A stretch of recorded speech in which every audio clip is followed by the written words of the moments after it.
This is Pet Life Radio. Let's talk pets. This show is brought to you by Pet King Brands, the makers of Zymox and Oratine. It's Oh Behave with Arden Moore, the show that teaches you how to have harmony in the household with your pets. Join Arden as she travels coast to coast to help millions better understand why cats and dogs do what they do.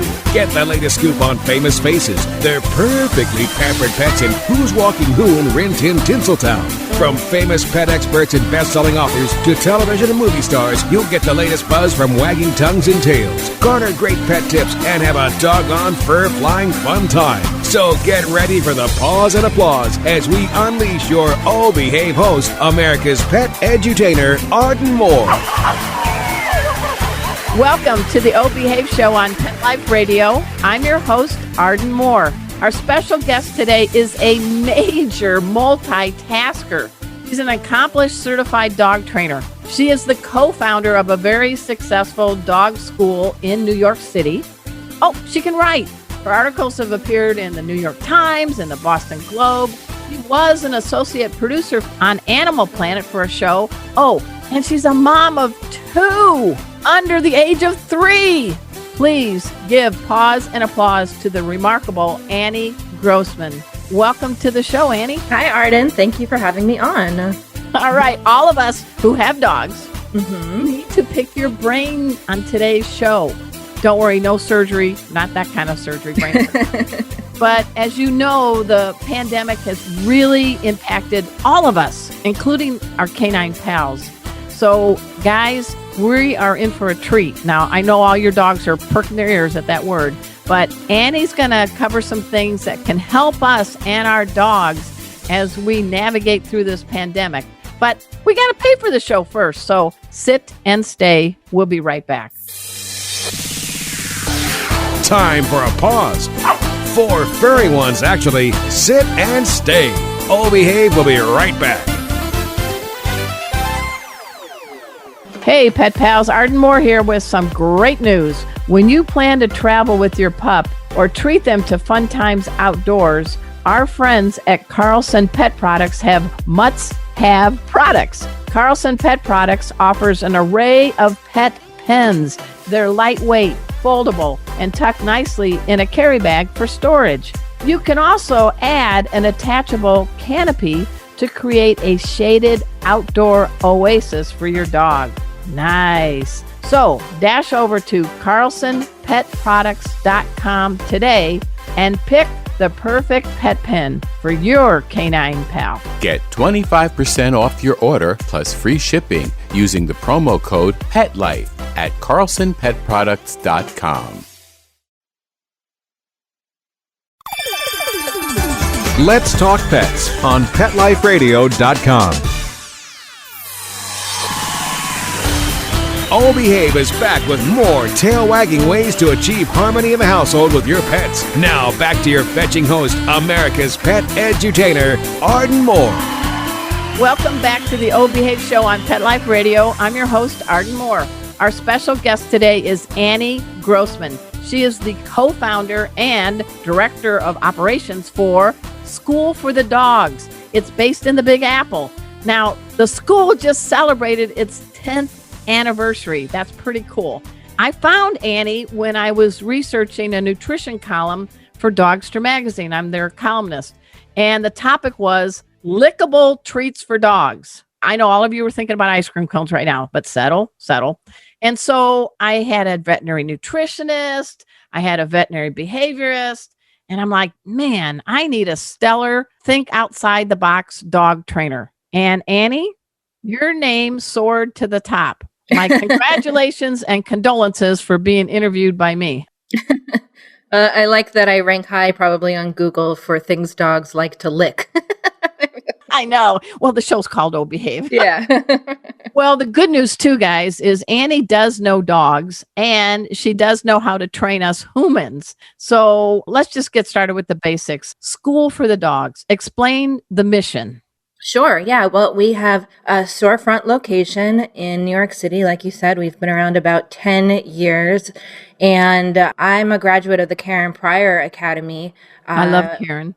Yes, which I honestly kind of enrolled on a whim. I was a journalist for about a decade and then realized I wanted to do something else with my life and didn't really know very much about dog training, but I heard about this program and decided it sounded interesting and enrolled and got in. And when I got out, I realized I knew so much more than I had known before. But part of what I realized was that there isn't one way to train dogs. I used to sort of think dog training was just one thing. Sit, stay. Sure. And I had very, very specific ideas about how I wanted to work with dogs and with people, and I couldn't really find anyone else in New York where I live that was doing it the way I thought I would want to do it. And I kind of lucked into meeting a woman who literally lived across the street from me and was in a similar position, trying to transition away from one career into dog training. And together we converted my living room into a dog training center. Really? And there's spacious apartments. Yeah, in New York City. And I really felt that it was necessary to have a designated space where people could come to class, like a real school. Yeah. Whereas a lot of dog trainers, especially in New York, go to people's homes or rent space, at a dog daycare to teach a class. I wanted to have more control over the actual classroom. Okay. We ended up starting a school for the dogs, which is how it got its name. You want to give a shout out to Kate? Yeah, my partner, Kate Sinisi, who now heads up all of our training efforts at School for the Dogs. And we've now moved to progressively larger locations. We're in our, fourth location, our third retail location now on East 7th Street in Manhattan. And we are a reward-based, science-based, positive reinforcement-based dog training center. We specialize in helping people with dogs in urban environments help their dogs live the best possible lives in cities with all the challenges that those present. We have off-leash playtimes both for puppies and adult dogs. We actually run what I believe is New York's only trainer-supervised indoor-outdoor dog run. That's like members only. Oh, really? Yeah, and we also do private lessons, group classes. We do go to people's homes, and we have a really great store, both at our retail location. I have to hide my credit card when I go on a School for the Dogs thing because I would be broke. Yeah, so our store, which is on East 7th Street, Manhattan, but we also have it online at the URL is storeforthedogs.com. What's cool is it really specializes in treats, training tools, but also toys that are designed to engage your dog's mind. So we search far and wide to find the coolest, newest things. Well, I think that segues right into, I can tell you were a journalist. Once a journalist, always. I was an investigative reporter for 20 years in something called newspapers. But what I can say from you know how to do your research, and you know that same old really doesn't cut it. So that's why I want to have a little fun, because you come up with some fun finds that our folks that are listening from all over the globe might benefit by. So I'm not flirting with you, Annie, but what the hell is a flirt pole? I'm thinking it should be in some strip joint or something. There are a lot of dog toys that look like they could have a second purpose in some S&M institution. But what is a flirt pole? Flirt poles are so simple and so fantastic. They're basically like really long cat toys, or really big cat toys, but they're for dogs. We sell them, but you can also make your own, basically just using some PVC pipe and some rope and a toy. And they look kind of like fishing poles, I guess you'd say. Yeah. The ones we sell have like a really nice sort of fleece lure at the end, and sort of like a bungee cord that you can attach this lure to, although you can also put just any like stuffed animal onto the end, and a nice pole that's, I don't know, maybe, I think it comes in two sizes. I think one is 2 feet and one is 4 feet or something like that. I usually recommend the smaller one for people who live in apartments. Honey, there goes the mirror. But it's a really fantastic way to give a dog an indoor workout, to play tug while allowing for some good distance between your hand and the dog's mouth, because we don't want to, sometimes without bad intentions, dogs can get our hands when they think they're going after a toy. And it's also nice because unlike, throwing a ball where you have to keep going to get the ball, with a flirt pole, the toy is just always attached to the thing, so you're never having to really run after it. And I like to use it actually for training, so I'll play really hard, and then I'll take it away and wait for the dog to sit, and then I'll start engaging and play again. So it's especially useful for high energy dogs and dogs who might not be so food motivated, who are more play motivated. It's a really nice way to help them sort of get out some energy. I don't know how people can have a puppy without one, to be totally honest. I'm laughing because I'm in my backyard office. Oh, yeah. Guard's den, and I have this wand toy for my cats. Similar thing, yeah. Look at it like, really? Do I have to meow to get this, to play with this? Yeah. So you've got a great idea because you don't have to get rotator cuff surgery. You're not having to be an MLB pitcher. Yeah. And one of our best sellers on the store is for treats. How should I say it? Is what we call the liquid treat dispenser, which I think you and I talked about when you were doing your article. And it's basically just a little silicone tube that fits really nicely in the palm of your hand. And you can fill it with peanut butter or cream cheese or Cheese Whiz or even liverwurst. And you just squirt out a tiny bit and your dog licks it, and it makes for a really nice treat that doesn't get your hands dirty. That's high value. I really like using it when I'm walking a dog on the street. Yeah, because let's talk about it. I mean, everybody's been conditioned to do the dog treats, the little small bite and swallow, and you got your little pouch on your hip of your jeans. You look like you're a cowboy without a gun, right? And you're reaching in to get it, and you're fumbling. And this one is tube and lick. Yeah, well, also, your dog has to stop and chew the thing. I mean, maybe not literally stop, but has to chew the thing. Whereas if you have something for them to lick, it's a lot easier for them to, they're not using their teeth, they're just using their tongue. Yep, so it's kind of a faster way to deliver it. And you're not fumbling around. You don't have to, wear a fanny pack type situation thing. That's so fashionable. I'm sure, Annie, you're going around in New York when you these liquid tubes with your little fanny pack, and everybody's like, oh, there goes Annie Grossman. They're coming back into style, and they make some pretty cute ones now. Yeah. But yeah, liquid. I'm a big fan of the liquid treat dispenser, which is what we call that particular tube, which is refillable. But we also sell a bunch of treats that come in tubes to begin with, and I think it's especially good. I think if you're trying to kind of guide your dog past something. Okay. Well, we're going to take a break in a minute, but can we get right to it? Because during COVID, and now as we try to crawl out of it, and we may be back in it now, who knows with the Delta deal, but I have my dog, Kona.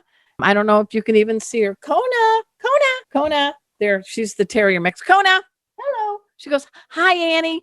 I've been through 3 levels of obedience. I got my canine good citizen. I'm a certified therapy pet. And good for her. I teach pet first aid with Arden. She's a better teacher. But during COVID, she would be on a walk and she'd see a person. She would see another dog. And she is not aggressive. She's like, oh my God, there's another dog. I gotta go say hi. Yeah. Trying to do the treat lure distractions and all that. I saw a change in her, and I really tried working on it. So can you help some of us think about this? Because we're going to go to a commercial break, but there's a change going on in our dogs due to COVID. And there's a lot of dogs that were adopted during COVID to people that have never had a dog. So we really need you more than ever. What do you say? I mean, I'm thrilled that more people are getting dogs, and I'm glad that some of those people are seeking help to try and become the best possible dog owner. That's right, because who's your best friend? Your dog. Yeah. So everybody, we're speaking with Annie Grossman. She's the co-founder of School for the Dogs in New York. And guys, we're going to learn more after we pay for this show by taking this commercial break. So sit and stay. We'll be right back. Time for a walk on the red carpet, of course. All Behave will be back in a flash right after these messages. Hey, pet pals, Arden Moore here. Welcome to spring and summer, the onset of itchy skin and allergy season. Is your pet dealing with itchy skin, hot spots, and even ear infections? Help is here. It is Zymox shampoo and conditioner to the rescue. Not only is this a shampoo and conditioner great for general bathing and healthy skin support, but it is the go-to shampoo and conditioner for itchy pets. Its patented enzyme formula is loaded with antibacterial and antifungal properties to ease the itch and stop the scratching. And as an added bonus, Zymox shampoos and conditioners give off a lovely, pleasant, non-medicine smell. For over 20 years, Zymox products have been helping pets find relief for many health conditions. All Zymox skin and ear products get their effectiveness from enzymes. Zymox contains no antibiotics and no petroleum byproducts, just the soothing power of enzymes. Zymox can be found at your veterinary clinic, most pet specialty stores, and online. To learn more, dash over to www.zymox.com. That's ZYMOX for your pet's sake. Pause up, everyone. Arden Moore here, the host of the O Behave Show. Raise your paw if you love frozen desserts. I know I do. And so do my canine trio of Bujo, Kona, and Emma. They drool with delight when offered this sweet treat. And now all dogs will have plenty to yap about. That's because Ben & Jerry's has just unleashed not one, but 2 doggy desserts. Your dog can enjoy the Ponce Mix made with peanut butter and pretzel swirls, or Rosie's Batch, made with pumpkin and mini cookies. Or put a little of both in their bowl. Yum, yum for the tum-tum. Now, when you treat yourself to a bowl of your favorite Ben & Jerry's ice cream, mine is the classic Cherry Garcia, your dogs can enjoy the Ponce Mix or Rosie's Batch or a blend of both. Do you know what time it is? Why, it's Ben & Jerry's time. I see happy Bujo, Kona, and Emma heading my way. Check out the Ben & Jerry's doggy desserts at benjerry.com. That's BenJerry.com. Pause up. Let's talk pets Let's talk pets on Pet Life Radio. Pet Life Radio. PetLifeRadio.com. Hi, this is John O'Hurley reminding you you're listening to the O Behave Show with Arden Moore on Pet Life Radio. We're back from the lot. Just checked the paper and we had a record showing at the box. The letterbox, that is. Now back to O Behave. Here's Arden. Welcome back to the O Behave Show on Pet Life Radio. I'm your host, Arden Moore. We're getting schooled in a good way with Annie Grossman. And before we get into it, I got to brag a little bit about you because kind of close, but you got some sort of Emmy nomination certificate for some of your work on an Animal Planet show. I was really digging, called Too Cute Puppies and Kittens. So that's almost like an almost win, right? Well, I actually don't know. I was nominated. I worked briefly writing questions for Cash Cab. I love that show. That game. Yeah. Oh, Yeah. cool. It was before I was working for Animal Planet, but yeah, Cash Cab, the writers all got nominated for an Emmy. So, Nice. But yeah, Too Cute was a really fun show. It was on for several seasons, and I was really fortunate to get to be an associate producer on that show and kind of like the resident animal expert. Nice. And I got to herd ducklings and track piglets as they grew up, and of course we followed many litters of puppies and kittens. So it was a fun experience. Wow. Well, now you're a mother duckling. You have a couple of ducklings that have. I do. You want to tell everybody because you just became a new mommy? Oh yeah, I have a 4-week-old and Wow. a 2.5-year-old human puppies. And I guess you like flowers. What are the babies' names? Oh, the Magnolia is the older one, and Marigold is the baby. Yeah. And then you have a Chihuahua mix that's following this theme. Yeah, our Chihuahua pit bull mix is named Poppy. Poppy. Yeah. Chihuahua pit bull. Yeah. Well, and she's the typical mutt. She's like Chihuahua. We did the DNA test. She's pit bull, Chihuahua, Chow, Yeah. Cocker Spaniel, Boxer. Who knows? With a hint of Siamese. Yeah, right. So this brings me to this point. One of the blogs, and everybody after the show, please go to schoolforthedogs.com. anniegrossman.com. And if you want to learn more about Annie, go to anniegrossman.com. But let's get into this. One of the blogs I saw that caught my eye, and that has to deal with the fact that your title was How to Let Two Dogs Greet on the Street or Not. Yeah. So explain that, because some pets, dogs on leash, don't always have good manners. Some feel like, oh my gosh, I just won the puppy lottery. I got to say hi. Yeah. So what's going on now? I generally recommend that people don't let their dogs greet on the street. And this can come as a big surprise because I think people, especially people when they imagine getting a dog, imagine this social experience of going to dog parks and going up to other dogs on the street and making human friends that way. And, I think it's so important for dogs to socialize, but I think it's often not the most appropriate way for them to socialize when they're on leash on a busy street, especially like like I said, we're in New York City here. And I'm also often wary of dog parks. I think the best way for two dogs to socialize is one-on-one. Dogs tend to play best in dyads, and to do it in a safe environment, which does not necessarily need to be huge. If you don't have an enclosed backyard, it could be your kitchen or your living room. But at School for the Dogs, I'm always trying to play matchmaker and say, hey, you two live near each other. Why don't you have some, set up some off-leash playtimes? Even just 10 minutes a day, I think, can go a long way. When two dogs are greeting each other on leash, first of all, for a lot of dogs, just walking on a leash at all can be quite a difficult thing. Well, think about it from the dog's perspective, right? They're getting exercise, yeah, but that nose is going, isn't it? Their nose is going, but they're also, sort of straitjacketed. It's not a natural thing for them to be tethered by their neck or their chest or wherever you're tethering them. For them to be tethered at all can be a struggle. And then you add in all of the unknown variables on the street, the cars rushing past, the kids on scooters, the, people who might look different than people that they're normally used to seeing. We're asking a lot of a dog to be outside on a city street at all, let alone tethered. Yeah, that's tethered and around other dogs. That's one reason. I also don't necessarily trust other people with their dogs. Everybody, not everybody, but I tend to find that people think that their dog is nice and friendly because they want their dog to be nice and friendly, and they see themselves as nice and friendly people. Well, think about when people go on dates, they think this person is this, and a bag of chips too, and they find out they really aren't.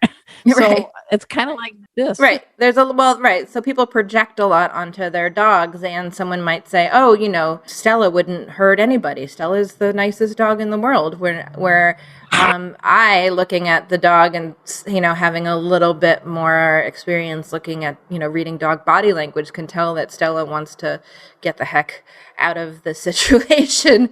And then, what's going to happen to that dog who wants to get out of the situation? They can't, because they're on leash, they're tethered. So the normal response, which might be, I want to put distance between me and this dog that's scaring me, can't happen because they're tethered. So that leaves a dog sometimes with little choice but to growl and possibly bite. So sort of can escalate the degree of stress in the response from the dog when they're on leash. It's like a Doggy De Niro moment, don't you think? It's like, could be. You're looking at me, I'm looking at you, and the other ones, I don't want to look at you, but I can't go anywhere. Well, also on the street, usually dogs are approaching each other head on, which can be stressful, not necessarily a natural way to greet, one coming at the other. Some of my tips, if you are going to let your dog say hi to other dogs on the street, first of all, do use your ability to communicate with the other person. Do say, is your dog friendly? Is your dog okay at greeting? And if they say no, trust them. Yeah. Do not say, oh, but my dog gets along with all dogs. You know what? I want that phrase ripped out of our minds. My dog likes everybody. Right. No sentient being likes everybody. Period. So God bless the people who say, no, my dog it's not friendly. And actually, that's another sort of different item that we sell in our online store is like leash sleeves that you can put on your leash that say, give me space. Really? Yeah, where you can like broadcast to other people, like, my dog does not want to say hi to your dog. And that's okay. It's just like, all right, I love my sister Deb. She's a retired auditor. She isn't all goofy and cheery and can't wait to meet the next person. But the friends she has, they're great friends. She's loyal to the end. But I think, Deb would be the dog wearing the little sign that says, no, thanks. But we have plenty of people who have that on their leashes, even though their dog is not necessarily reactive on leash, but because they want other people to stay away just for safety reasons. We even have a few clients who have muzzle trained their dogs, have taught their dogs to wear muzzles on the street because their dogs are so adorable and cute that wherever they go, they get, they have people rushing down the street to try and say hi to the dog, pick up the dog, and that's not the right thing for that dog. And so I'm going to look a little badass. I got a muzzle on, but I'm really... Yeah. Keeping up, having a muzzle on a dog is one way to keep people away for sure. So yeah, I say, talk to the other person. If they say their dog's not friendly, believe them. If they say their dog is friendly, then your next job is to check out the dog and see what the dog is telling you with his or her body language. And, is the dog stiff? Is the dog sort of like not moving or moving just their eyes? Sometimes we call it like a whale eye or a half moon eye when they are very stiff, but just moving their eyes so you can sort of see the whites of their eyes. That's usually a sign the dog is not comfortable. You're not getting a Valentine card from that dog that day. Some dogs will lift one paw. Some dogs will do a lot of lip licking. That's often a sign of discomfort or yawning. And you haven't yawned yet on the show, have you, Annie? So, check out what the dog is doing. You want to see a dog who's wiggly and loose and, has like a nice floppy ears, if they have floppy ears, but, a nice open mouth. Some dogs will do a little play bow, and which might be like their front part going down or their full lie down. Then when you are allowing the greeting, you really want to keep it short and sweet. I don't think that play sessions on leash are a good idea. I mean, certainly not a good idea if you live on a busy street in New York City like I do. But even if you're, in the suburbs in a quiet area, I'd much rather find a place where those two dogs can be off leash and interact safely in that way than ask them to, create some sort of leash tangle. Again, we're restricting their movement in a way that can actually cause reactivity. I love it. Right now we get real New York sounds, guys. Yeah. She didn't just hit a recorder here and play it on. This is, I can hear. Yeah. Sometimes dogs, I think can become stressed out about other dogs on the street because of the fact that they're leashed, and we can sometimes, even without meaning to, pull at the dog when there's another dog around, or they're pulling at the other dog, and that produces tension on their collar, creating discomfort. And so whether we're the ones tugging them or they're tugging towards the dog and it's producing tension on their collar, what can happen is the dog can be like, God, every time I see another dog on the street, I have this pain in the neck. And my breathing is restricted. So that other dogs must be bad news. So learning by association, right? Learning by association, and especially, when people are using choke collars or prong collars, I think that can happen all the more. So that's Kona's on a D-ring with a harness. Okay. And I like it because, and it also is one of those leashes that has like a handle closer to the end, so you can have like two handles and they're right, a traffic handle. Yeah. So I could just kind of grab that. Okay, Kona. And I body block a lot. I'm not the biggest person in the world. I'm short, but I just do things. If I see another dog on the other side of the street, I just sort of get between that vision, direct eye contact, and Kona's, and we just keep going. That's a really, really smart thing to do, as is using, you talked about using treats in your treat pouch. And I was saying one reason why I really like using like the liquid treat dispenser is I can kind of bring the dog to the side that I want the dog to be on, my dog that's away from the other dog, and guide the dog past the other dog as they're licking peanut butter. So, you're you're doing that classical conditioning, you're creating a new association. There's another dog over there, and I get peanut butter whenever there's other dogs. And where do I get peanut butter? On the side of mom that's away from the dogs. Yep. So they pick that up pretty fast, don't they? And we also carry a product called bark pouches, which are like these. What are they? They're like these gourmet mixes. They make. Trying to remember the sardine. They make a sardine cream cheese one. That's just making my mouth water. Yeah, they make. No doggy kisses today, Kona. Yeah, and we have, I don't know, 4 or 5 different flavors that they make, but those are some of these like pre-loaded pouches that I was talking about that I really like to use as well. Well, it sounds like, I mean, you can't take the journalist out of you. You're a mom now. You're a dog trainer. You're a business owner. You really do find creative new products. I mean, what's the goal for 2021 for you? I'm working on a book. I'm working on a book about dog training as I see it. You know, for me, it's when I sort of discovered dog training, the big eye-opening moment was when I realized that the science of behavior applies to all animals and that learning theory applies to all animals. And so learning theory isn't species specific. So of course, there are many differences between humans and dogs, but I find that I'm always using human analogies when I'm talking to my clients about dog behavior, whether that's talking about how dogs learn or how we can be most effective as teachers, and the corollaries between dog life and human life as far as that stuff goes to me is endless. And I think we're in a moment that of pet ownership now. That's really, it's really different than pretty much, I think, any generation before us experienced for so many reasons. So I think it's an exciting time, and for me, I'm hoping to get more and more people excited about dog training, because I certainly never thought dog training could be so fascinating and exciting as to be something that, I mean, I thought I'm going to become a dog trainer and then I'm going to, like I thought of it as like, it'll be a vocation. I'll go and train dogs and then come home and watch TV and, drink wine and hang out with my friends. It's in your fiber of your life. Yeah, it really became, so I'm so passionate about. I want to talk about it at parties, and well, I'm kind of curious. Are you going to be slipping in any of your dog training techniques on Marigold? And I feel like what I've learned about behavior thanks to dog training, I mean, that was really my in. I apply it to all of my interactions with other people and to everything I do. I try and run my business in a way that's positive reinforcement based and not coercion based, and doesn't use force. I try and I try and interact with my children in that way too.